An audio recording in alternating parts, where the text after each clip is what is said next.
پناہ مانگتا ہوں میں اللہ کی شیطان مردود سے۔ شروع اللہ کے نام سے جو بڑا مہربان نہایت رحم والا ہے۔ اور ہم نے بنی اسرائیل کو دریا کے پار اتارا تو وہ ایسے لوگوں کے پاس جا پہنچے جو اپنے بتوں کی عبادت کے لیے بیٹھے رہتے تھے۔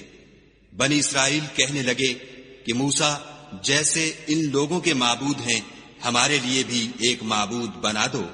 موسیٰ نے کہا کہ تم بڑے ہی جاہل لوگ ہو، یہ لوگ جس شغل میں پھنسے ہوئے ہیں وہ برباد ہونے والا ہے، اور جو کام یہ کرتے ہیں سب بیہودہ ہیں۔ اور یہ بھی کہا کہ بھلا میں خدا کے سوا تمہارے لیے کوئی اور معبود تلاش کروں، حالانکہ اس نے تم کو تمام اہل عالم پر فضیلت بخشی ہے۔ اور ہمارے ان احسانوں کو یاد کرو جب ہم نے تم کو فرعونیوں کے ہاتھ سے نجات بخشی۔ وہ لوگ تم کو بڑا دکھ دیتے تھے، تمہارے بیٹوں کو تو قتل کر ڈالتے تھے اور بیٹیوں کو زندہ رہنے دیتے تھے، اور اس میں تمہارے پروردگار کی طرف سے سخت آزمائش تھی۔ اور ہم نے موسیٰ سے 30 رات کی میعاد مقرر کی اور 10 راتیں اور ملا کر اسے پورا چلا کر دیا، تو اس کے پروردگار کی 40 رات کی میعاد پوری ہو گئی۔ اور موسیٰ نے اپنے بھائی ہارون سے کہا کہ میرے کوہ طور پر جانے کے بعد تم میری قوم میں میرے جانشین ہو، ان کی اصلاح کرتے رہنا اور شریروں کے رستے نہ چلنا۔ اور جب موسیٰ ہمارے مقرر کیے ہوئے وقت پر کوہ طور پر پہنچے اور ان کے پروردگار نے ان سے کلام کیا تو کہنے لگے کہ اے پروردگار، مجھے جلوہ دکھا کہ میں تیرا دیدار بھی دیکھوں۔ پروردگار نے کہا کہ تم مجھے ہرگز نہ دیکھ سکو گے، ہاں پہاڑ کی طرف دیکھتے رہو، اگر یہ اپنی جگہ قائم رہا تو تم مجھ کو دیکھ سکو گے۔ جب ان کا پروردگار پہاڑ پر نمودار ہوا تو تجلی انوار ربانی نے اس کو ریزہ ریزہ کر دیا اور موسیٰ بے ہوش ہو کر گر پڑے۔ جب ہوش میں آئے تو کہنے لگے کہ تیری ذات پاک ہے اور میں تیرے حضور میں توبہ کرتا ہوں، اور جو ایمان لانے والے ہیں ان میں سب سے اول ہوں۔ خدا نے فرمایا، موسیٰ، میں نے تم کو اپنے پیغام اور اپنے کلام سے لوگوں سے ممتاز کیا ہے، تو جو میں نے تم کو عطا کیا ہے اسے پکڑ رکھو اور میرا شکر بجا لاؤ۔ اور ہم نے تورات کی تختیوں میں ان کے لیے ہر قسم کی نصیحت اور ہر چیز کی تفصیل لکھ دی۔ پھر ارشاد فرمایا کہ اسے زور سے پکڑے رہو اور اپنی قوم سے بھی کہہ دو کہ ان باتوں کو جو اس میں مندرج ہیں اور بہت بہتر ہیں پکڑے رہیں۔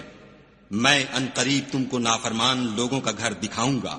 جو لوگ زمین میں ناحق غرور کرتے ہیں ان کو اپنی آیتوں سے پھیر دوں گا، اگر یہ سب نشانیاں بھی دیکھ لیں تب بھی ان پر ایمان نہ لائیں، اور اگر راستے کا رستہ دیکھیں تو اسے اپنا رستہ نہ بنائیں، اور اگر گمراہی کی راہ دیکھیں تو اسے رستہ بنا لیں۔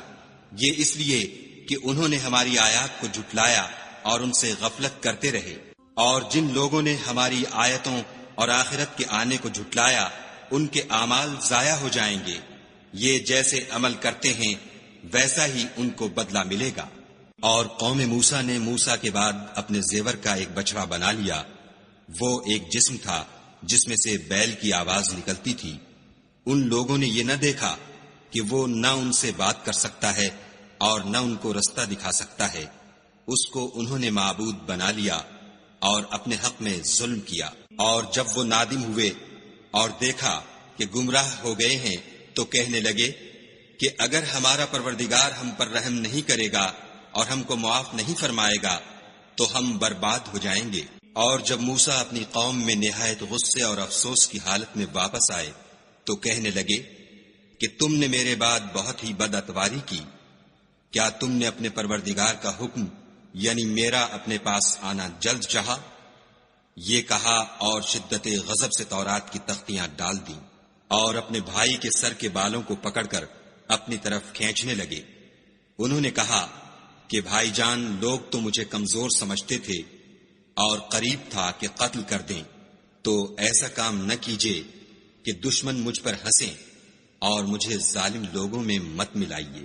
تب انہوں نے دعا کی کہ اے میرے پروردگار، مجھے اور میرے بھائی کو معاف کر دے اور ہمیں اپنی رحمت میں داخل کر، تو سب سے بڑھ کر رحم کرنے والا ہے۔ خدا نے فرمایا کہ جن لوگوں نے بچڑے کو معبود بنا لیا تھا ان پر پروردگار کا غضب واقع ہوگا اور دنیا کی زندگی میں ذلت نصیب ہوگی، اور ہم افترا پردازوں کو ایسا ہی بدلہ دیا کرتے ہیں۔ اور جنہوں نے برے کام کیے پھر اس کے بعد توبہ کر لی اور ایمان لے آئے تو کچھ شک نہیں کہ تمہارا پروردگار اس کے بعد بخش دے گا کہ وہ بخشنے والا مہربان ہے۔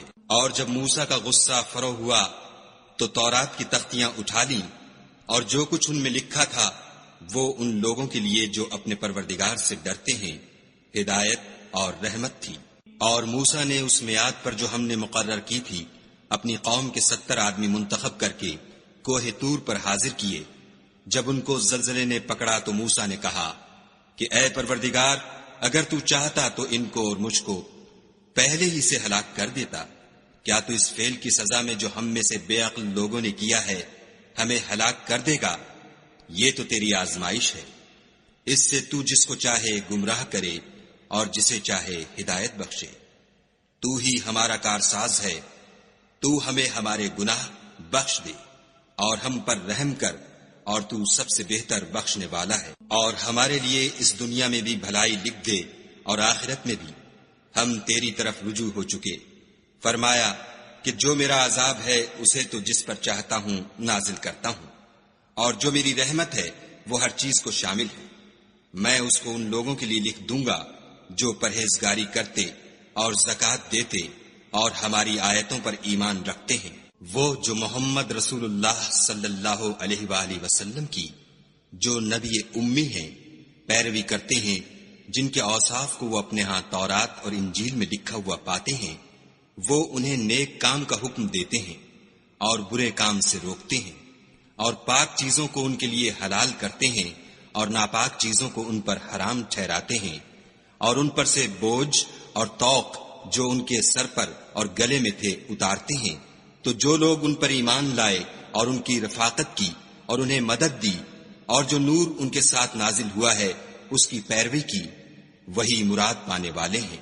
اے محمد صلی اللہ علیہ وآلہ وسلم، کہہ دو کہ لوگوں میں تم سب کی طرف خدا کا بھیجا ہوا ہوں، یعنی اس کا رسول ہوں، وہ جو آسمانوں اور زمین کا بادشاہ ہے، اس کے سوا کوئی معبود نہیں، وہی زندگانی بخشتا ہے اور وہی موت دیتا ہے۔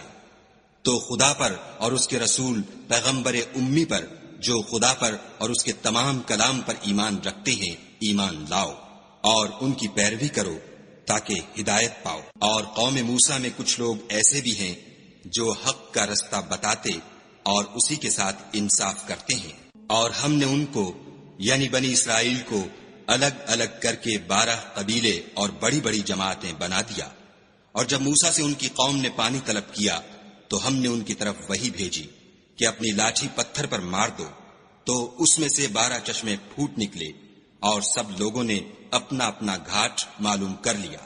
اور ہم نے ان کے سروں پر بادل کو سائبان بنائے رکھا اور ان پر من و سلوہ اتارتے رہے، اور ان سے کہا کہ جو پاکیزہ چیزیں ہم تمہیں دیتے ہیں انہیں کھاؤ۔